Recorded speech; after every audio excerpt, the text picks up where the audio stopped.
Hi, I'm Jim Ward of the Middle Country Public Library, and I'd like to welcome you to episode 23 in our History Bite series. Today we will discuss the Persian Gulf War, which began 30 years ago, and the mission to expel Iraq from Kuwait after its invasion of that country.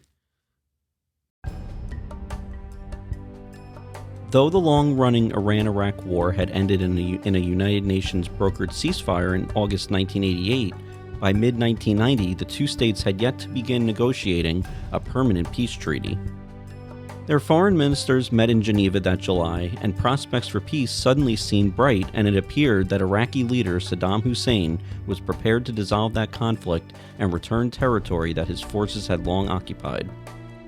2 weeks later, however, Hussein delivered a speech in which he accused neighboring nation Kuwait of siphoning crude oil from the Rumaila oil fields located along their common border. He insisted that Kuwait and Saudi Arabia cancel out $30 billion of Iraq's foreign debt and accused them of conspiring to keep oil prices low in an effort to pander to Western oil-buying nations. Saddam Hussein ordered his Iraqi forces to concentrate on the border with Kuwait. President Hosni Mubarak of Egypt initiated negotiations between Iraq and Kuwait in an effort to avoid intervention by the United States or other powers from outside the Gulf region. Hussein broke off the negotiations after only 2 hours, and on August 2, 1990, ordered the invasion of Kuwait. On August 3rd, the United Nations Security Council called for Iraq to withdraw from Kuwait, and on August 6th, the Council imposed a worldwide ban on trade with Iraq. The Iraqi government responded by formally annexing Kuwait on August 8th. Iraq's invasion brought a potential threat to Saudi Arabia, the world's largest oil producer and exporter. United States President George H.W. Bush immediately condemned the invasion, as did the governments of Britain and the Soviet Union.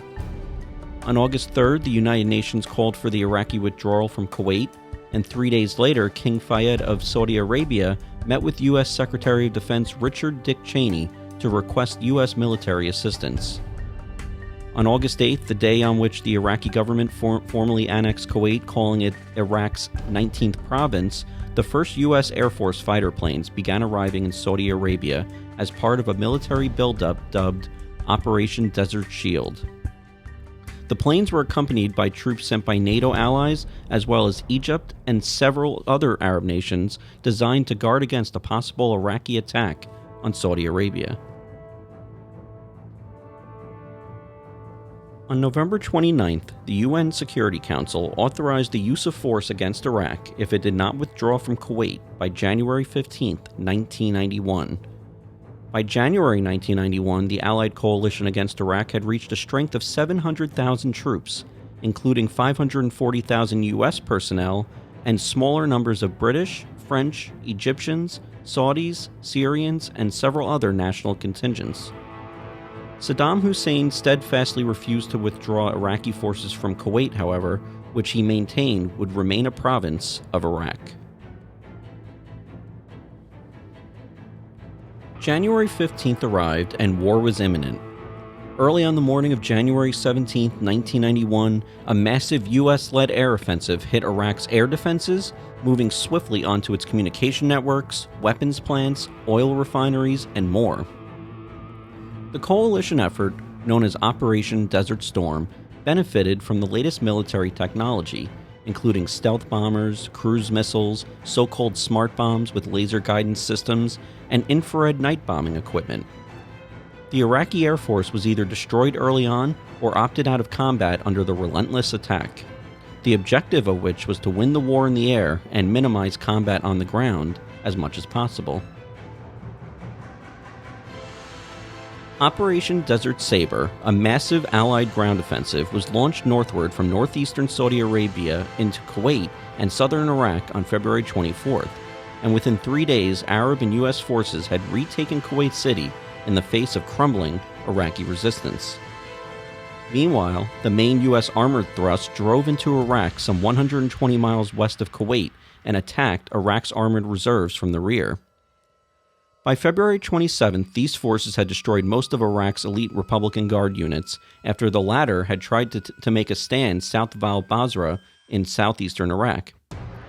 By the time that U.S. President George H.W. Bush declared a ceasefire for February 28th, Iraqi resistance had completely collapsed. There are no official figures for the Iraqi military operation, leading to vastly differing figures of combatants and casualties. Estimates of the number of Iraqi troops in the Kuwait theater range from 180,000 to 630,000, and estimates of Iraqi military deaths range from 8,000 to 50,000. The Allies, by contrast, lost about 300 troops in the conflict. The terms of the peace were that Iraq must recognize Kuwait's sovereignty and that it must reveal and rid themselves of all weapons of mass destruction, such as nuclear, biological, and chemical weapons, and all missiles with ranges exceeding 90 miles. Pending complete compliance, economic sanctions would continue. The United States celebrated its victory over Iraq with a huge National Victory Day parade on June 8, 1991. Over 8,000 Desert Storm veterans marched in the parade. However, tensions remained high throughout the 1990s and early 2000s as the United States and Britain patrolled the Iraqi skies in the designated no-fly zone, and Iraqi forces exchanged fire with the U.S. and British aircraft. Saddam Hussein also refused UN weapons inspectors into various sites to ensure they could verify if Iraq complied with the peace agreement.